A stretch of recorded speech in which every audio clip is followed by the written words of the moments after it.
Ozarks Magazine is made possible in part by a grant from Color Graphic, inviting you to join them in supporting local public television for the Ozarks, and by Springfield Business Journal, a weekly business and community newspaper for Springfield and the Ozarks.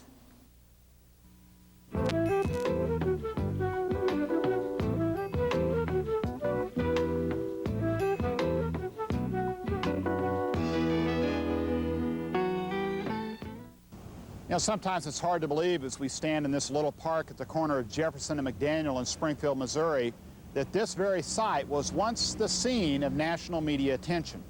I don't mean just one shot, I mean for 7 years, 1954 to 1961.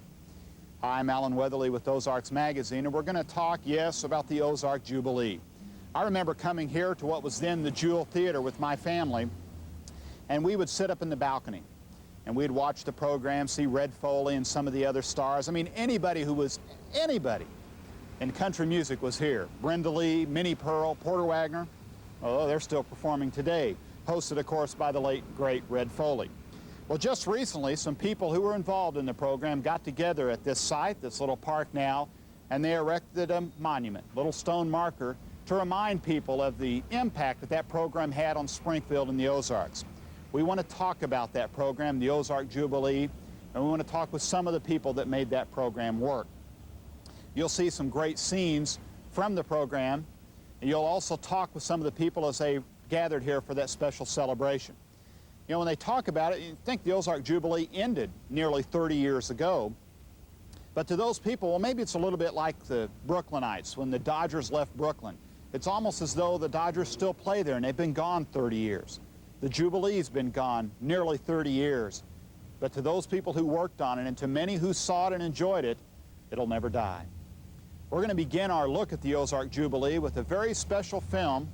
This was completed 30 years ago by Southwestern Bell, and it goes behind the scenes of the Ozark Jubilee. I think you're really going to enjoy this and the whole program. Let's get started.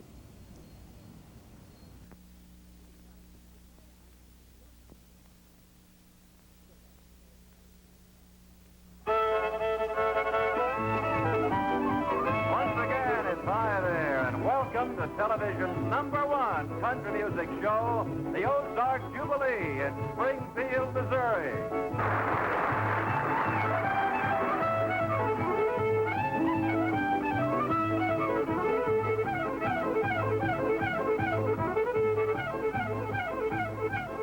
Every Saturday night, Springfield plays host to the entire country for an hour and a half. To Cy Simon here, the Ozark Jubilee's producer, this is the end product of 2 weeks' hard work. The way that we can bring him into the stage. This is the way the show began on Monday morning, 12 days ago. Hi, Red. How are you? He was saying that he should be singing. This is the regular planning session, the first step in producing a single hour and a half Ozark Jubilee. The only thing definite at this point is the guest star, Gene Autry. This is the director, Brian Bisney, who will help plan the act. This is Red Foley, star of the Ozark Jubilee and one of the all-time greats in the country music field. Much of the show's success depends on his talents as a singer and a master of ceremonies. At this meeting, he will pick the numbers he wants to do with the aid of his manager here, Dub Albritton. And this is Don Richardson, who will take care of the writing and the publicity for the show.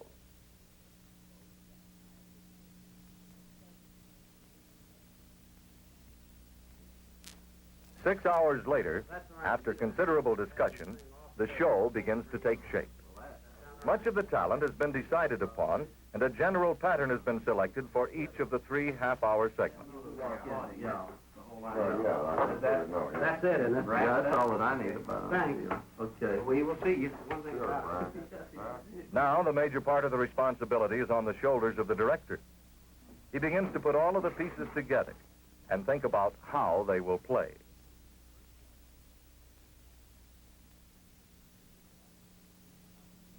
The next step for the producer is the selection of talent to fill in the gaps. In a conference with Lou Black, head of Springfield's top talent agency, Simon goes over all the available acts and picks those which he thinks will best fit into the show. Most of the top country acts spend a considerable amount of time making personal appearances over the country. Sometimes scheduling them for television gets to be complicated business. But finally they decide it can be done, and all of the acts for the Ozark Jubilee are booked for this Saturday night performance.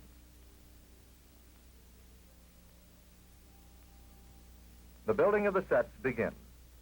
Small-scale miniatures, which are made to look life-size on a television screen. The flats and backdrops begin to take final form in the skillful hands of the art director, and the producer begins to encounter the last-minute emergencies which are a part of the business. This telephone call means a cancellation. One of the singers caught the flu in Los Angeles. A last-minute emergency can often mean a break for a local musician. In this case, Jimmy Gately, a young Missouri singer, is called in to audition a duet with one of the show's regulars, Shirley Cadell. You belong to another. You belong to another. I belong to someone too. I belong to someone too.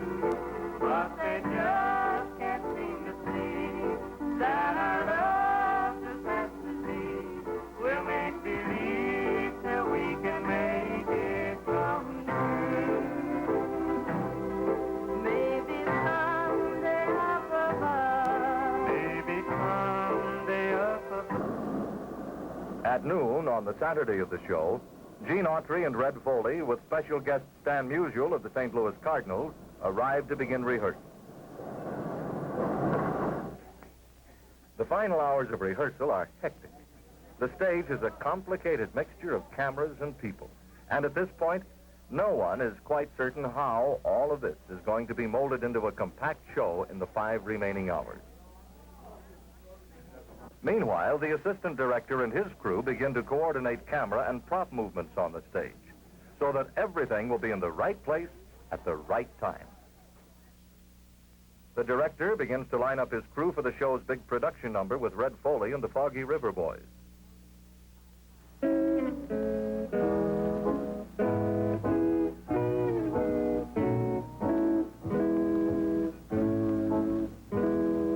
When my way groweth drear, precious Lord, linger near.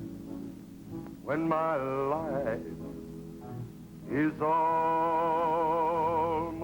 gone, hear my cry, hear my call, hold my hand, lest I fall. Take my hand, precious Lord, lead me home. Finally, the show was squeezed into an hour and a half and timed down to the last second during the final rehearsal. The acts who have finished go out for a quick dinner before the show. The director's staff goes over the script again to make certain everybody understands the sequences. And Springfield's Jubilee promenaders use the extra time to polish their opening dance of the show.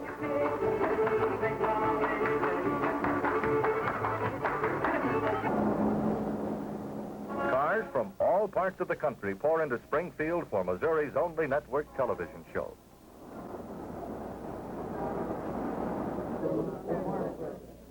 At 6 o'clock, a half hour before the Ozark Jubilee goes on the air, the theater is almost full with people from all parts of the country who've written in for tickets to see the show that captures a majority of the Saturday night television audiences in many parts of America.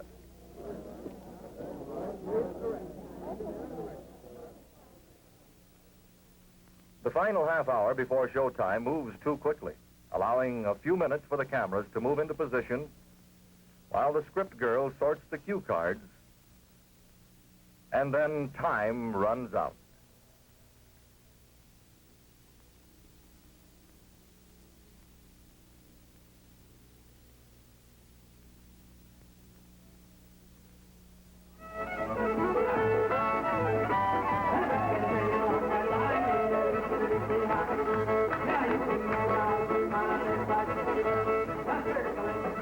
And for the next hour and a half, Missouri technicians will be feeding Ozark Jubilee over the network and into millions of American homes. Telephone technicians will be working, too, in Springfield and at points all over the country to make sure that Ozark Jubilee is transmitted properly, so that the nation will be entertained every Saturday night with the best in country music, Springfield style.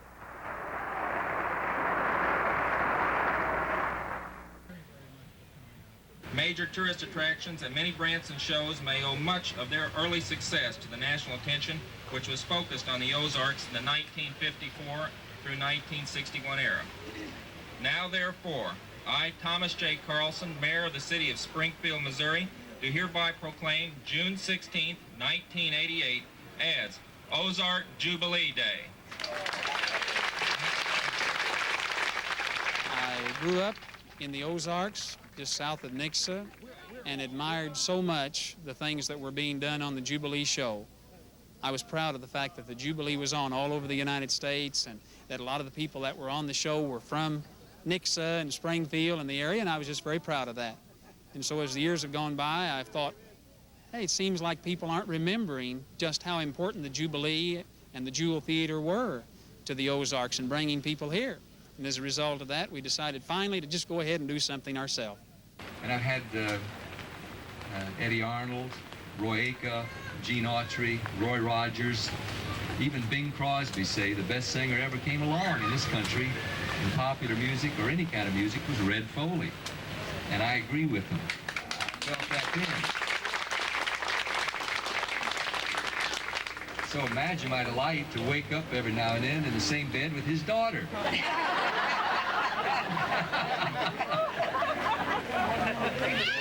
My current wife of almost 35 years now. Honey, what would you like to say? You can say something nice about me if you like.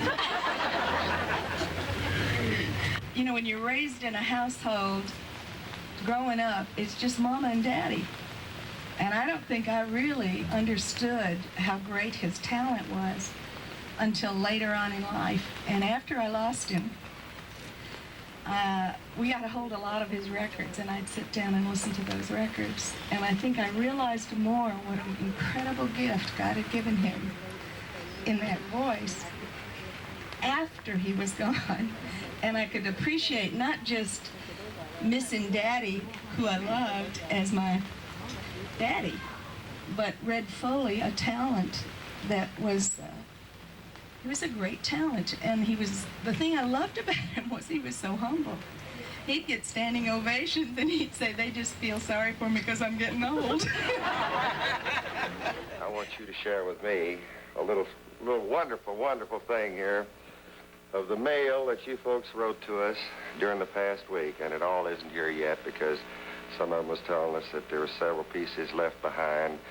This represents somewhere over 20,000 cards and letters, ladies and gentlemen. It was a fun time because people had tried. There were a lot of country music shows in the country, you know, on radio, big stations that had them, but they were always local or regional shows, and they were picked up because they were on high-powered stations and picked up around the country. No one had ever really tried it on television. Nashville tried and didn't really do very well at that time, and the Jubilee clicked. And we were the only country music show on television, nationwide television, and that's all there was to it. We were it. But people enjoyed the show. The people who enjoyed country music, knew country music, would come here. People would drive 1,000 miles to come in, see the show, turn right around and go back. And they paid. The ticket, we sold tickets. It wasn't a free show, as most television shows were. All television shows, really. But not only those people, but people like this young cop in New York and people that we picked up who stumbled on us of a Saturday night and found out that it was kind of a fun show and it looked like we were enjoying ourselves. And we had all of the big stars. Of course, the thing was hung on Red Foley because without him there wouldn't have been a show. But he was the star, but we had all sorts of guests, and we had regulars who lived here and were on the show all the time, and then guest stars from Nashville and West Virginia, or Johnny Cash in from the coast or from Texas or wherever, you know. And we just had a real good time. We got to know everybody in the business over a period of time. Here is a man that all of us in the business are proud to bow down to, Roy Acuff.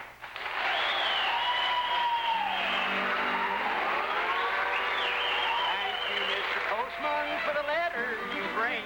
It's from my little darling and she's coming back again. I'll meet her at the station this morning at 9. Sunshine special will be right on time. And all that's left for me to say is that here is the master himself, the one and only, my good buddy, Chet Atkins.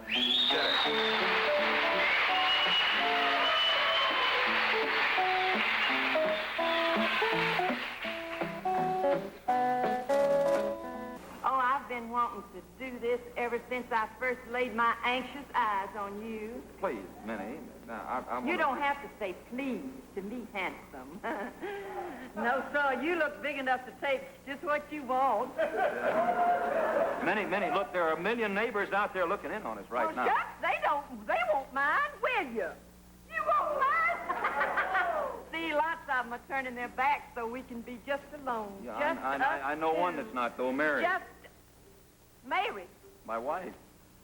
That's the story of my life. Every time I see one of these big, handsome fellers, they are roped and branded. Every time before I can meet them. Makes me so...